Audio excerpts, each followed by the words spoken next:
Bills win this game 34-10. Let's take a look at the top 5 graded players from the Buffalo Bills before we flip over to Tennessee side of things. Wide receiver Amari Cooper, the new kid in town, top of the list, 90.8 overall grade. You love to see when the investments already pay off for you. Edge rusher Greg Rousseau, hell of a game from Rousseau, 87.6 grade in this one. Defensive tackle Ed Oliver back in the lineup, 85.3 overall grade. Offensive tackler Spencer Brown with an 82.4.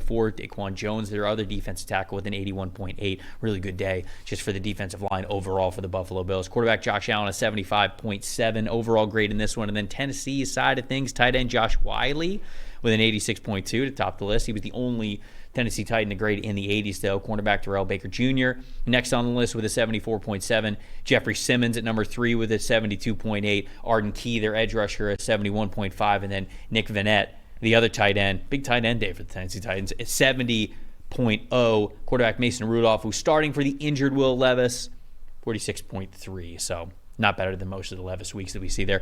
Staff told the story. What do we got? All right, so this is about the Bills because we know what Tennessee is, and there's some things that I kind of question with Tennessee here in the middle of the game I'll get into. But why did they trade for Amari Cooper? Because they need someone who can separate one-on-one, right? I mentioned when we broke down Bills-Texans, the Texans gotten a lot more man coverage than they usually do, and Khalil Shakir was out, and the Bills were an absolute mess on offense. Right? What was it? Josh Allen went 9 for 30 or whatever that was.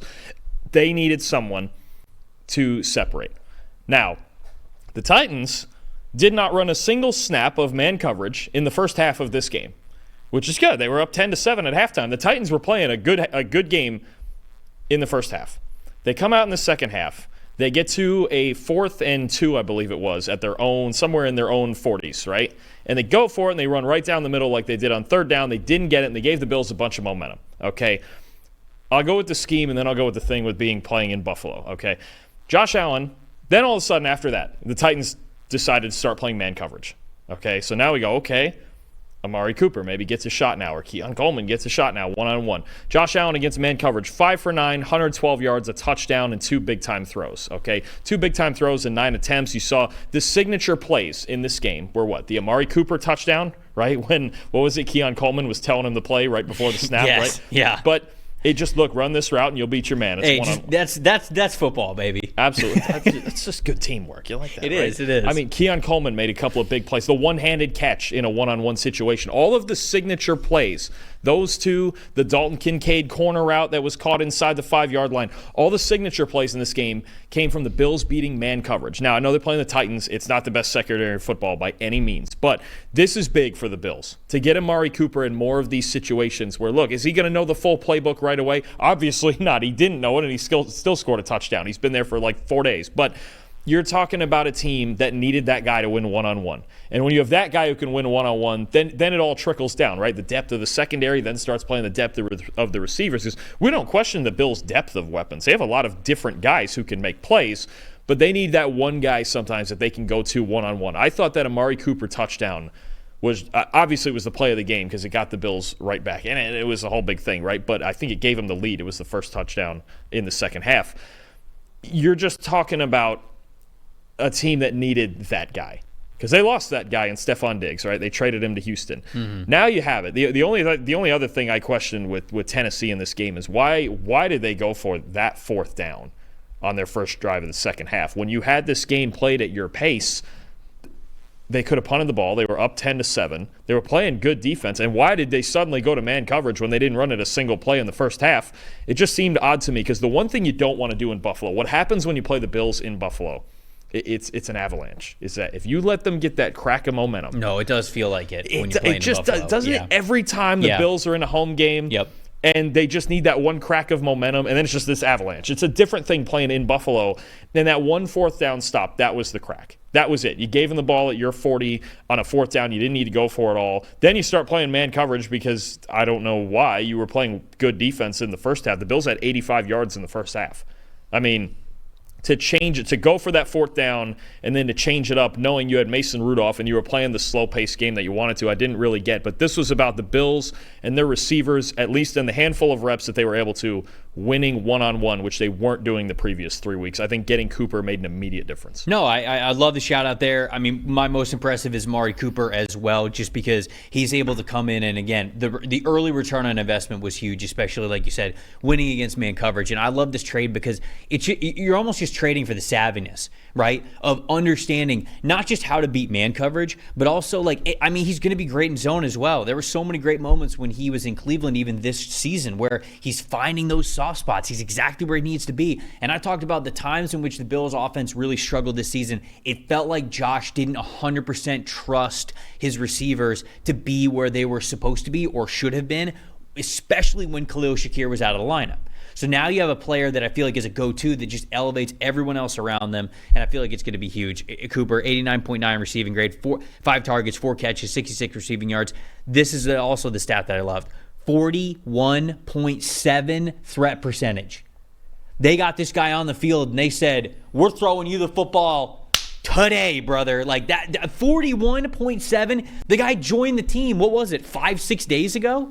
So I love the immediate connection. It was so great for this passing offense, and we're seeing the best version of what the Bills can do in the passing game with this current lineup, the way that it is constructed. The stat that told the story for me was the Bills' defense. What a fantastic day from the defense. We highlighted some of the players along the defensive line who were in their top 5 as top 5 graded players there.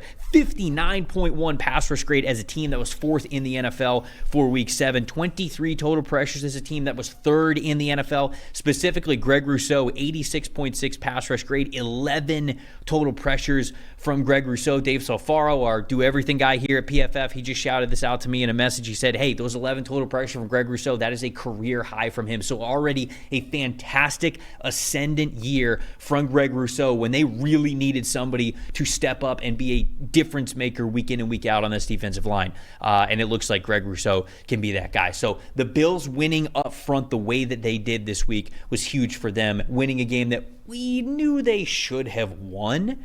But man, 34-10, I mean, that's a statement game, like you mentioned. I see that Greg Rousseau is your most impressive here. So thoughts on Rousseau before we get to the most disappointing? Yeah, no, I think it's a guy who we don't talk about him like one of the elite edge rushers in the league, but he's there are days when he looks it and he's not far from it. Right now, 12th among all edge defenders in overall grade, the 11 pressures, like you mentioned. You could just feel, I think he had 6 other pass rush wins, too, beyond those 11 pressures.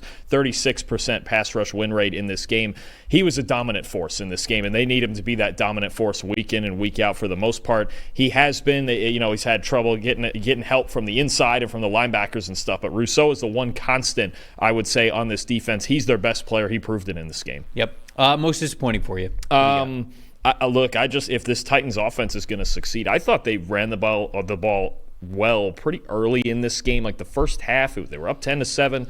Tony Pollard had it going for a half. It shut down in the second half when the Bills really got going. And the Bills, they ran, I think, more single high defenses than in any game this season, which I get. They don't do a lot. They don't. Right. That's not it. The Bills are solidly a cover 2 team, and they flipped the script in this game. But I still thought the Titans played with it's more to me about Calvin Ridley and DeAndre Hopkins. Look, if you have these 2 guys on the outside, they got to succeed. Ridley had 3 catches for 42 yards, but most of that was on the play at the end of the first half where he gets credit for the yards, a lateral and all that. So DeAndre Hopkins had 1 catch for -2. You look at these 2 guys, really, they had 3 meaningful catches put together for 7 yards. They just can't win like that. I mean, you can't win with your top 2 receivers essentially getting 7 yards when you take out a circus play at the end of the first half.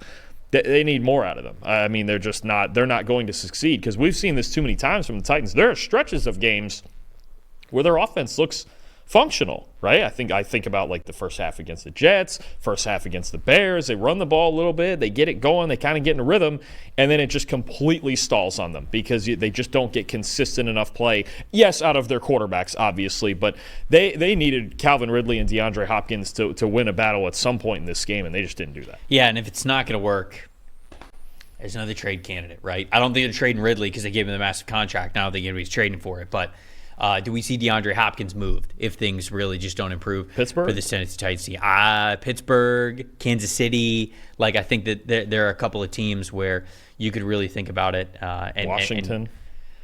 That might be a fun one.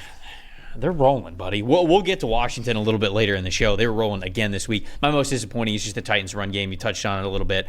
Pollard, overall, you're right. First half was pretty good for him. -3 rushing yards on 6 carries in the second half. Yep. Not good. Total 16 carries, 61 yards in this game. Lowest EPA per rush in the league in week 7. No matter how you slice it, whether it's Mason Rudolph out there or Will Levis, they're not going to win that way. And I mentioned they're just absolutely not going to win. And I mentioned the avalanche for the Bills offensively. It's the same way defensively. The second, when they made that first run stop, that first drive of the second half, the defense, too, they smelled blood in the water. It was just done from there. They pitched a shutout in the second half. You could just feel their defense. I mentioned all the single high, and they ran it a lot in the first half.